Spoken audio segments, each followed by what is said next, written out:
find once you go through your studies, you kind of figure out what's working for you and what isn't. It's very important to know it all because ultimately you still need to kind of get it.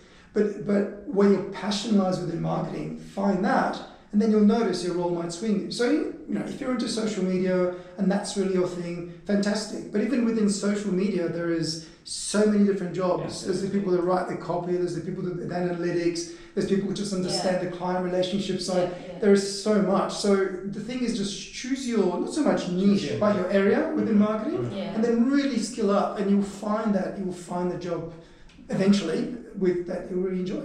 Okay, absolutely. Okay, now we will discuss a little bit about the contemporary issues and challenges the industries are facing. Pretty much all the industries around the world, particularly the education industry, obviously, and also the tourism industry is two of the most hardest affected industry due to COVID-19. Right? So how do you cope with the challenges, or how do you deal with the challenges that is happening in the external environment? Because in our theory, we always talk about the external environment are the factors that cannot be controlled, or this is like the factors of uncontrollable environments such as the political, economical, social, technological, or any other environmental factors. The bushfire, we didn't know what to do at that period of time. Similarly with COVID-19. So as a marketer, how do you cope up with these challenges? So it's interesting.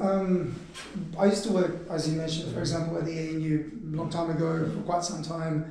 Before that, in other departments, and I also did some creative consulting on the side. And what's really changed is this: if I go back maybe 10 years ago, the idea was to write a strategy for the year and then execute it out, right? Yeah. So, which also means, that's a good idea because you need to have a plan and it needs to be well thought out, and then you need to be able to measure it. So it kind of makes sense, right? And it's usually aligned to the budget cycle. Yeah. The problem with that approach is that it left very little room for being nimble. And if anything that the world's kind of taught us since then is that marketing plans actually now, strategies need to be much simpler than used to be.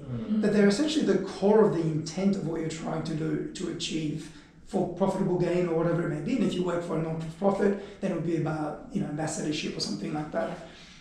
The thing about that is that you have the core, but really then what you do is you're building these two other facets.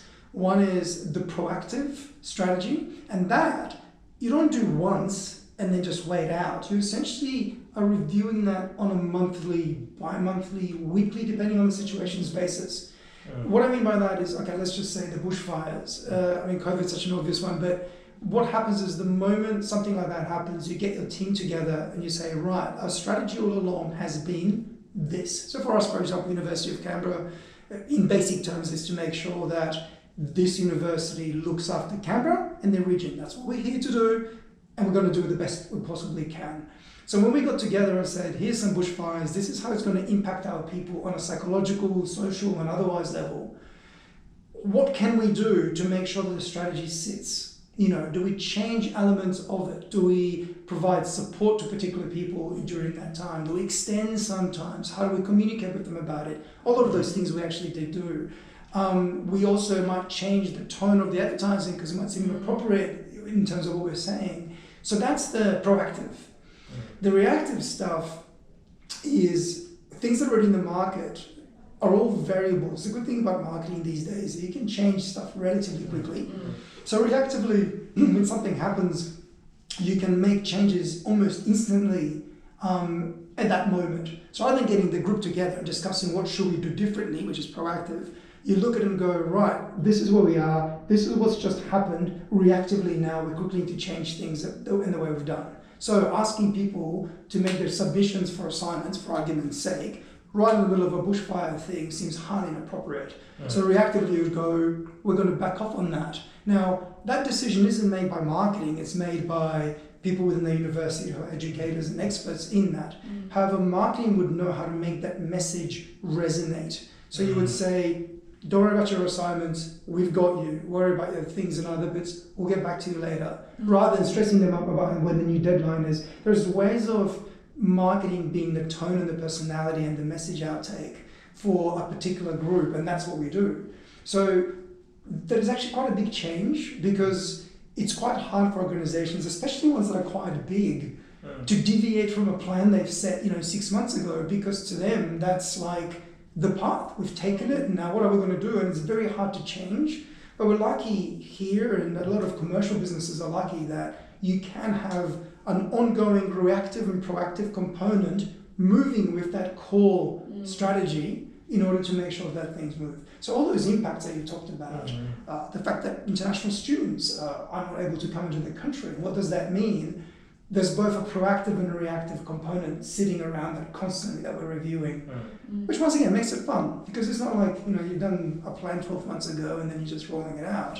You're forever changing, so there's a pace to the work, which is great. Absolutely, and I absolutely love the way you said, like, there is a proactive element into it and there is a reactive element into it, and it's actually whatever you have said, it actually matches, or it is completely consistent with the theory that obviously I have discussed in my lecture, that the marketing plan, it should be simple, it should be easy to understand, and you should be able to react to the changing environment. And that's what we constantly say to our class, that continuously monitor the environment and then react accordingly. So if you're not consistent with the changes that is happening in your external environment, obviously your marketing plan is going to be obsolete and you'll not be able to stay competitive.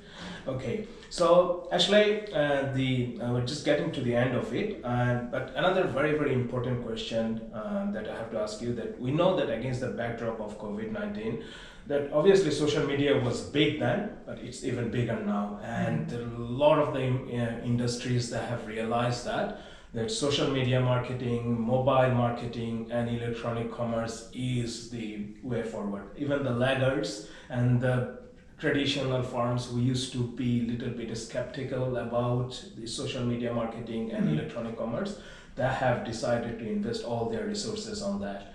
So how important is social media marketing in coming days? And do you think will still be room for traditional marketing, or it is going to migrate to?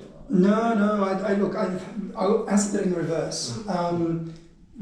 Traditional marketing is always going to exist. I remember, actually you guys would remember that too, there's all this talk about press is dead and television's dead. They're not dead, they're changing.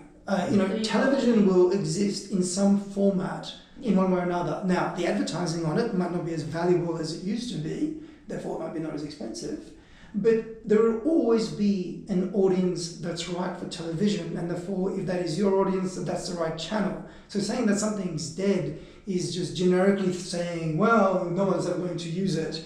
It's right for someone. I mean, there are still magazines out there that specialize in certain kind of fishing. Now, there's a lot of people that like fishing.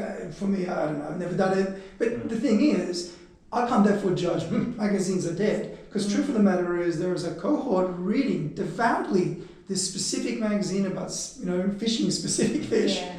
And all of a sudden, if you're working in a marketing company where those people are the right target audience for you, not because of fishing, but perhaps they might have the right income or looking for investments, or perhaps need a particular product, or they're looking for further education, whatever it may be, then all of a sudden you found that channel, and therefore that becomes very useful to you.